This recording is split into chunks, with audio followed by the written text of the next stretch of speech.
Hello and welcome to EC2 TV. As you know, we all live on a small island with a population of only around 1,800 people. And living on such a small island comes with its own set of challenges and solutions. We would all like to receive the same services and opportunities that are available to people who live on larger islands or in bigger countries. Sometimes that is not practical, but as we'll show you, at other times it can work out for the better. When it comes to the care we can offer our children, we can't build ourselves a special school for children with special needs. That is simply not practical. And this is where the EC2 steps in.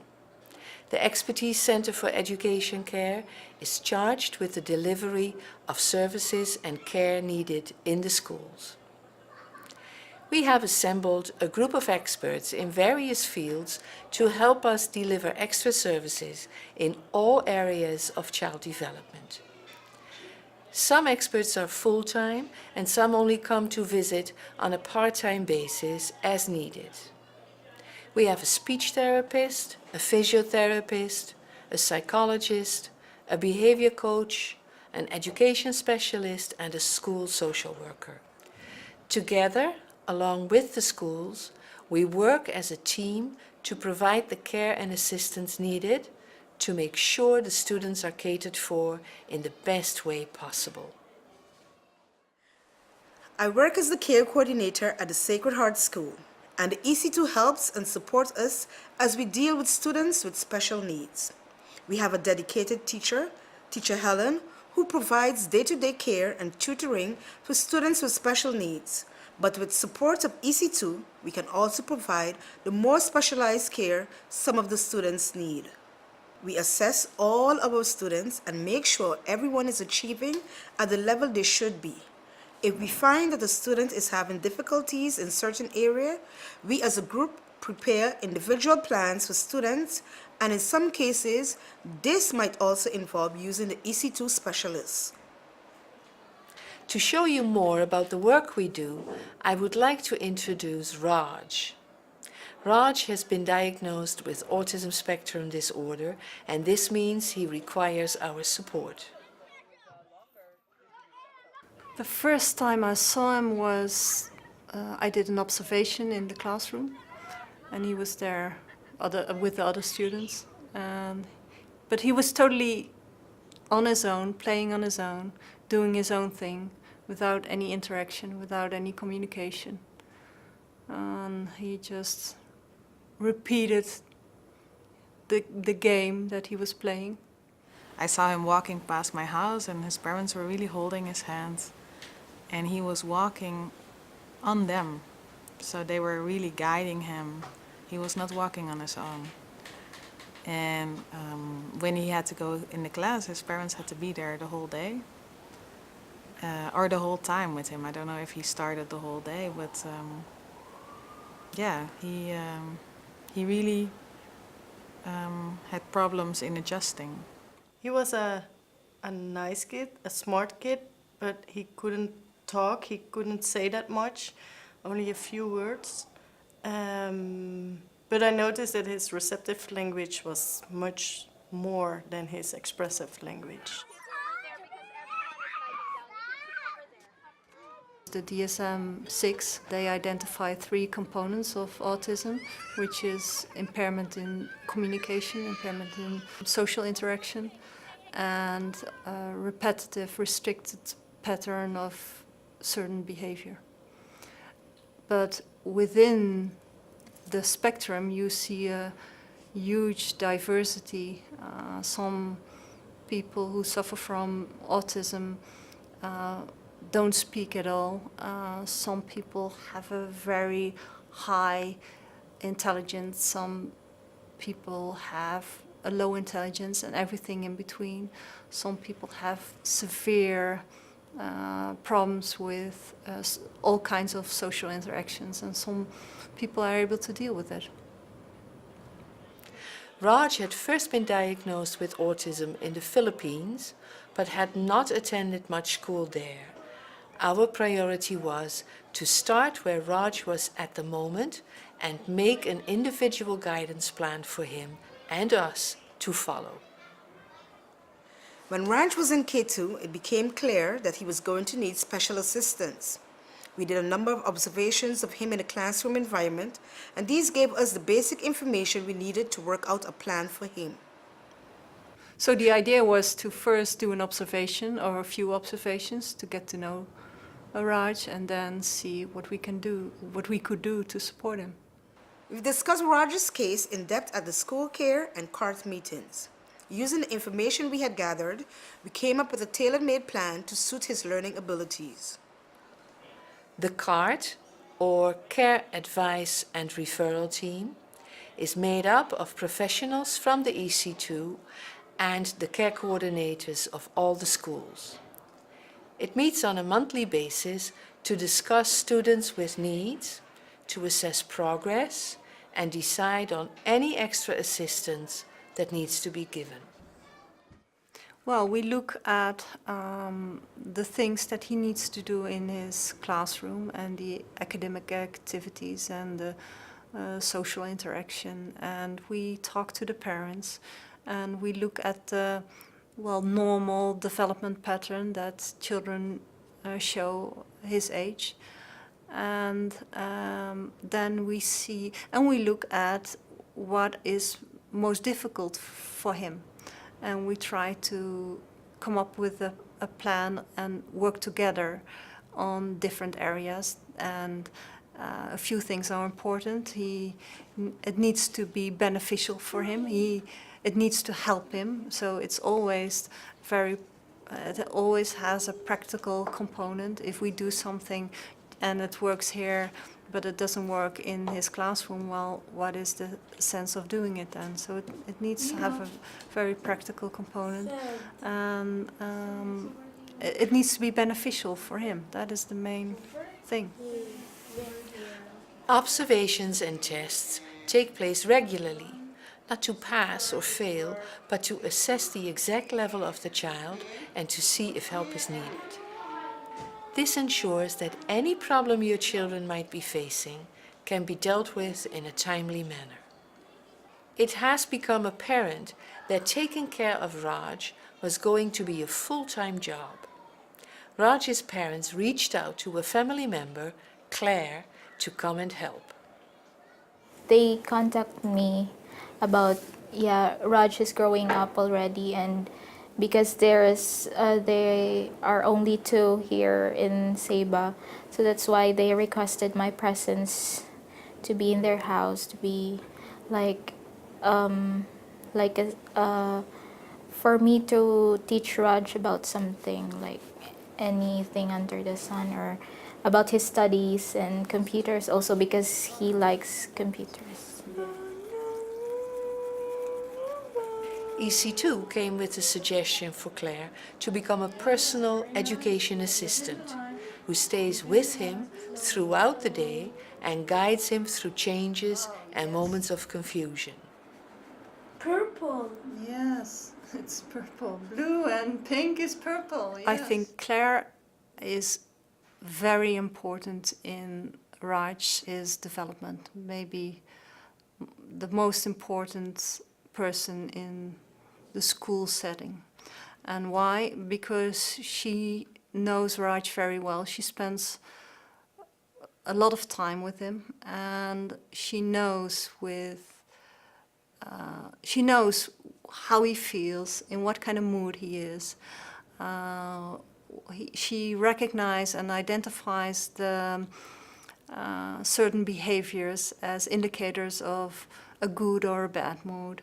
She knows how far she can push him and challenge him. And she's very committed in her role to do that. And that is, she does a marvelous job. Raj, you have to move your arms all the way, long. Claire is like a sounding board for Raj and for me at the same time. So sometimes Raj is coming in and he is humming something, and then I'm like, what is Raj saying? And then Claire knows what it is, and then we can work with that. So she can tell me what it is and we can work with that. At the other hand, we are doing things in the room, and Claire can also take that with her to train him the rest of the day or at home or in PE class. Oh, it's very helpful for him. You see that he grew in his class and with a lot of things as well. And she sit with us in therapy, so she knows what we do and she can involve that at home as well. Or we can give her tips, but also she can give us tips how he reacts at home or how he did in class, because sometimes something happened in class and when we get him out for therapy we don't know what happened and he can tell us, but she can tell us, and then we know like, oh, he's feeling sad because this or that, or he is so happy because they sang his favorite song or whatever. So we can use that information as well in therapy. So it's very helpful for us and for him, especially for him, of course. Yeah. Claire is with him all the time, so she can make sure that she is consistent, or the rules are consistently applied during his school day, and that's very important for him to make progress. Hey, hello, good morning. What we, for instance, try to do is let him greet whenever he enters a room, and when he doesn't do that, we try to correct him so that he's getting used to the fact that whenever he enters a room, he greets everyone. Yeah. Very good. Good morning to you too. We need to be consistent in training him to greet. If we say, oh, you can greet one day, but the next 2 days we forget about it, then it's for him very difficult to understand, when do I need to greet. But when we do it every day and always, and when we always correct him when he enters and he doesn't greet, then it's much easier for him to learn. A common trait amongst children with autism is the need for a structured routine. Changes from the norm or surprises can be quite off-putting. Students that are on the spectrum, the autism spectrum, it's very important, the structure, because if you miss anything, they're so sensitive that they can feel like, oh, we didn't do this, and it's sad that we were going to do it. Sometimes you skip and you can go back, they're fine with that, but if you don't do it at all, they will show you that it's not right. Here we have the schedule that Raj follows every day. The order of activities, the daily routine, gives much structure to all students, especially the ones on the autism spectrum. In class and at EC2, we use time timers to show the child how much time has elapsed and how many minutes are still to go. In this way, Raj is prepared for every change in activity. Yes, he likes structure. He needs structure as well, like more autistic children. And I think all children need structure, but we use the time timer, the clock, and he always wants to play the iPad. And but we promise, like the last 5 minutes of therapy, he can choose whatever he wants to play, and of course he wants to play with the iPad then. But then he sees when it's 5 minutes, so sometimes he says like, oh, it's not 5 minutes yet, or he sees that it's 15 minutes, so he has to wait till it's 5 minutes. And so it makes it visual for him as well, that okay, I have to work first what I want to do him for exercises, and then the last 5 minutes it's rush times, as we say, and then he can choose what he wants. So the time timer brings a lot of structure for him as well. All students at special ed level have individual development plans, and in addition to this, the therapists and caregivers also try and use common themes across their lessons. Every child is different. You do have to have their own plan or their own goals, their own objective for them to have and to reach the goal that you set for them. And with the special at kids. Some kids have their strength here that you say, okay, we don't touch that, but we have to more focus on another area. What we are working on now is to let him say no, or to give no as an answer to a question that we ask him. And that is quite challenging for him at the moment because he's used to say yes. So he tends to say yes to an answer where we would expect him to say no. And to learn, to train him that way, we use this yes and no thing in different sessions with the speech therapist, with the physical therapist, and also with me, so that he's getting used to the idea that if you answer a question, it can be yes and no. I did discuss with Anne how to see if I can also get him more to talk in my lessons. And I also think it will be nice for him if he can say the word no, because he's always very following and he's always saying yes. So that's why I also have the yes-no game. It's not really an active thing, but it's more for him to think. And he also, because he's more busy with looking around, he also is learning how to sit on the chair, how to be under the chair. So we're also taking that as an active thing. 8, 9, 10, 11, 12. 12 cards in the No. no box. Very good. Okay. He has trouble with boy-girl differentiation and with yes and no as well. But for the boy-girl, we discussed that in a meeting with the other therapist, and I can do a part of it with his vocabulary and match it with boy-girl. What's the boy wearing? What's the girl wearing? Make sentences about those types.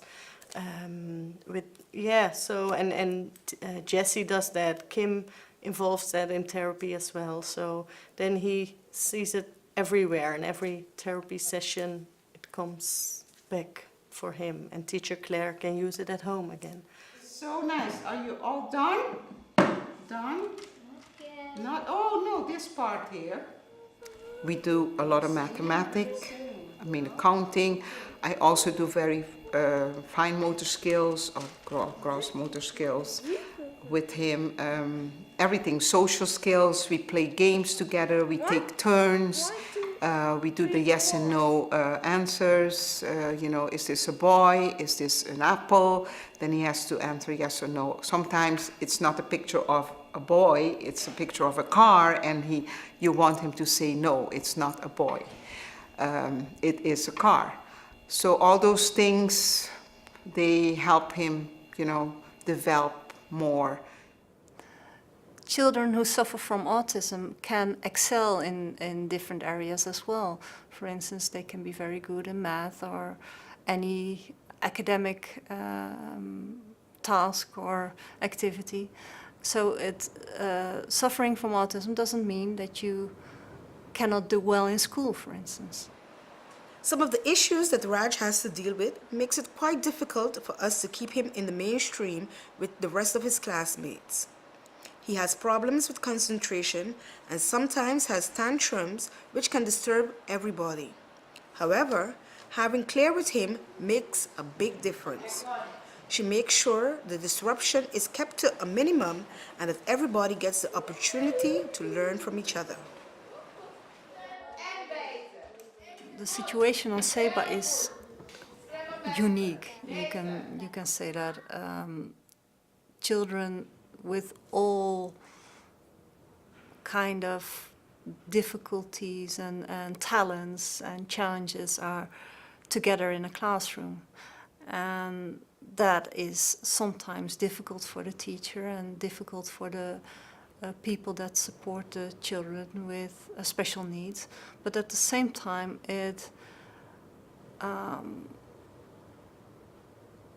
we need to think out of the box because of that, and we need to be very creative, and we need to really look at the child and see what he or she needs instead of following a certain procedure of, oh, this is this type of special need needs child, so this is what we're going to do.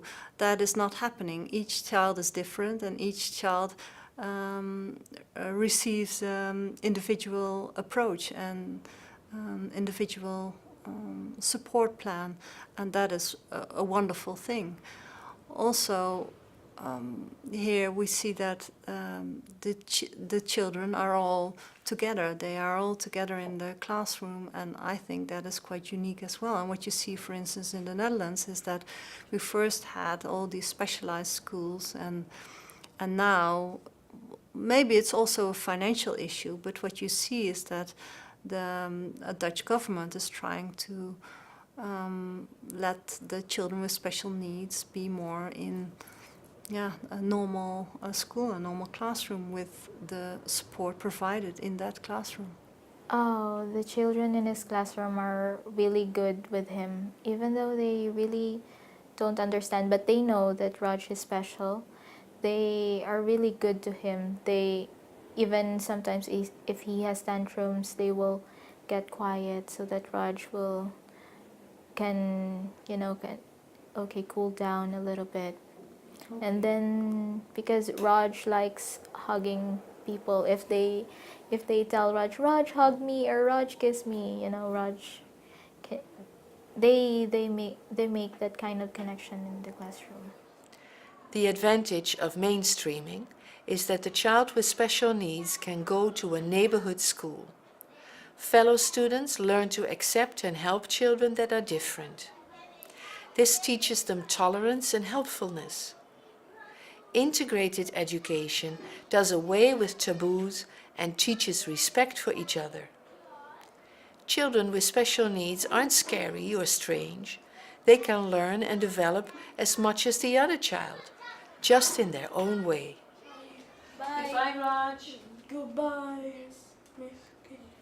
The teachers and the personal education assistant deserve much appreciation for the beautiful work they do with Raj. He is accepted and feels loved by his classmates, and this does wonders for his development and well-being. Because of children like Raj, we all learn, and we all grow into a caring society. For more information about EC2 or the autism spectrum disorder, you can always come visit us at St. John's. You can call us 416-3809, and you can check out our website and follow us on Facebook. Thank you for watching EC2 TV.